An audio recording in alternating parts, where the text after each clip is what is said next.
Today's podcast is titled Top 10 Questions from RIDA Members, Part 2. Top 10 Questions from RIDA Members, Part 2. I'm sure you all heard Part 1, which was the last episode. So in case you missed it, I strongly recommend you going back and listening to it again. But before we jump into Part 2, I want to make an announcement. We have a webinar coming up. It's 7 steps for a remarkable new patient experience. It's going to be on the 12th of March, 2024, which is a Tuesday, 8 to 9 p.m. Eastern. Go to lessinsuranceDependence.com/webinar to sign up to learn more. This is going to be one of those game changer. I like to use the word game changer, like something that gives you a huge advantage you never had before. And the reason I believe this is the case is like every practice Gary has taught this to, starting with Life Smiles, which was a practice he used to own. I think he taught this to Life Smiles, 15 years ago. It changes your practice. How do I know? Go and read the reviews of such practices. Your new patients, your first-time patients would write raving reviews. So go to go to Google, search for Life Smiles, Phoenix reviews, and you read those reviews. These are love letter reviews. Gary, any comments? You know, I'm excited about that webinar coming up, 7 Steps for Remarkable New Patient Experience. Because, you know, we all know that we only have one opportunity to make a great first impression. And that first visit to your office, you know, is that opportunity to set the stage to winning a patient for life, a patient who would never want to go anywhere else for their dental care. And if you haven't really looked at your new patient experience, if it's kind of something you've just been doing a certain way for a long time, maybe now's a good time to revisit how you could make some slight modifications to make a massive difference in the experience that the patient has in your practice. These 7 steps can all be customized. It's not like a cookie cutter where it has to be done this way. They can all be customized. It can be adapted. It can be modified. But the end result is a patient that has an amazing experience, can't wait to tell everyone about your practice, becomes a patient for life, and is a patient that's much more likely to accept your treatment recommendations because they've established trust and confidence with you right from the beginning. March 12th, 8 p.m. Eastern Time, 7 Steps to Remarkable New Patient Experience. I think you'll like the tuition. It's free. We're gifting it to you. Come join us. You'll get lots of useful information. Come join us. Thank you, Gary. So let's jump into today's topic, the top 10 questions from RIDA members, part 2. Gary, do you want to kind of, I know I recommended they listen to part 1, but just set the stage where these questions come from. I hope you're all subscribers to the Less Insurance Dependence podcast. You know, you hit that subscribe button on Apple Podcasts or whatever your directory of choice is. But I know sometimes I listen to podcasts and I'll miss an episode. But if you happen to miss last week, go back and get part 1. I mean, they can be listened at any order, because but I want to make sure you get all 10 of these questions. Today, we're going to cover questions 6 through 10. But if you didn't get it, go back and download the last one. And put all these together, because these were all submitted by you, curated by us, because they were the most relevant questions that were submitted out of hundreds of questions. Absolutely. So let me just jump into question number 6 directly. And that is, what is the best way to inform patients we are resigning from their PPO plan? That is such a great question. And bar none, the best way to inform your patients is wait for it, talk to them. Naren, crazy idea, right? You know what? Let me ask you this. We're going to have a conversation with them. Yes. Now, the more the world goes digital, the less we talk to people. Yes. You know, it's part of our evolving or devolving culture, I will say. I agree. I think definitely devolving. By far, the best way is to actually have a conversation with them. And it doesn't have to be you, doctor. It could be anyone on your team. Just let them know what you're doing and let them know what it means to them. And you have a conversation with them.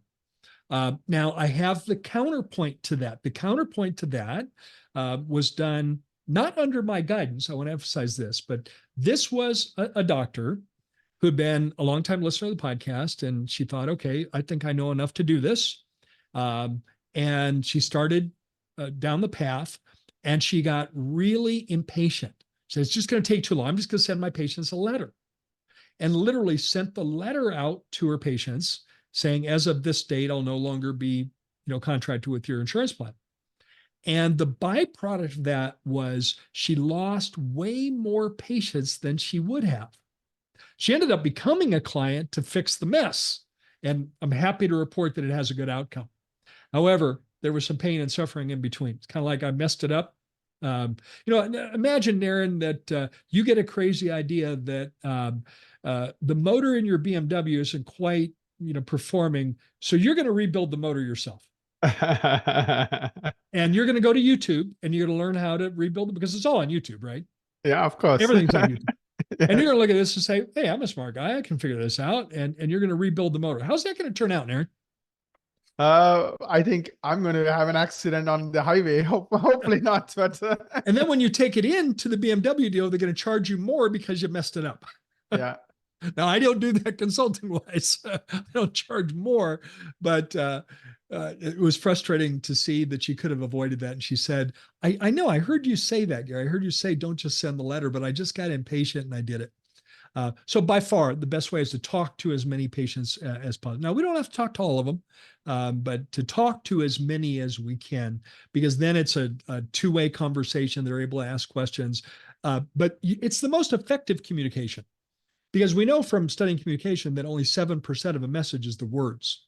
Right. The other 93% is everything else. Facial expression, body language, the way in your eyes, your eye movement, tone of voice, inflection. And when you're talking to them, you get 100% of your message instead of 7. Anytime I can get 100% value versus 7, I'm going to do the 100% plan every time. And that's how that relates to this. Thank you. That's awesome. Good. And I agree with you. I think it just sounds so basic, like talk to them. I know that's what you're kind of laughing and smiling at the beginning, but a lot of people don't do that. And I think, like you said, there's a lot of horror stories. Let me go to question number 7. How can I determine which PPO plan to drop first? See, one thing that's becoming apparent to me listening to these questions is, yes, theoretically, it's the smartest thing you could do, right? Instead of giving $536,000 in quotes marketing fee to a PPO plan, you can now get to keep it, and you can now use it for other things. But if you don't do it right, you can shoot yourself in the foot too. So here's another question. How can I determine which PPO plan to drop first? Well, again, we have a lot of experience with this. What we found works best is to start with a smaller plan, a smaller singular plan. And what I mean by singular is that some plans are singular, meaning that's just it. It's Delta and that's all. Other plans are part of a network and an umbrella. Connection is one of those that's an umbrella. United Concordia is an umbrella. Many plans are umbrellas. And if you pick a plan that is part of an umbrella, then you have to resign from all of those at the same time, and it makes it a lot more complicated. So what I like to do is to start with a singular plan, just one, and then choose one that has a smaller number of patients in your practice. The urge is to start with Delta because they're likely the largest in your practice, and they have horrible fee schedules. And if you start there, and it's going to produce a measurable outcome right away in your practice. But I prefer to start with a smaller one so that you can practice. So you and your team members can practice. You can be prepared for FAQs, and then you work your way up from there. The other criteria that I always look at is where their fee schedule is. If their fee schedule is particularly abrasive and particularly bad, and it's a singular plan with a relatively small number of patients, that's where we're going to start first. Thank you, Gary. Let me go to question number 3. Question number 8. How can I get my team on board? That's a great question. And we need your team on board. We absolutely need your team on board. And the best way to do this is to have a number of team meetings where you inform your team members and you let them know what their role is, and you let them know what's in it for them. What's in it for them. Playing episodes of this Less Insurance Dependence podcast for your team would be a useful way to start that ball rolling. Always talk to your team members about what's in it for them. And, think about it for a minute. You're not the only one that has to feel like the hamster on the treadmill, where you're just pedaling as fast as you can. Your team members have to do the same thing. And if the insurance company doesn't do what they're supposed to do, In other words, let's say the patient comes 5 months and 29 days after the last hygiene visit. They made the appointment and they weren't paying attention to the 6-month wait. And then that claim got denied from the insurance company. Who are they mad at? They're mad at you. They're mad at your team.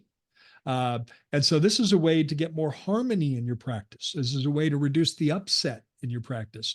The way to truly not let anything get in the way of connecting and developing rapport and relationship with your patients. So talk to your team members about what's in it for them.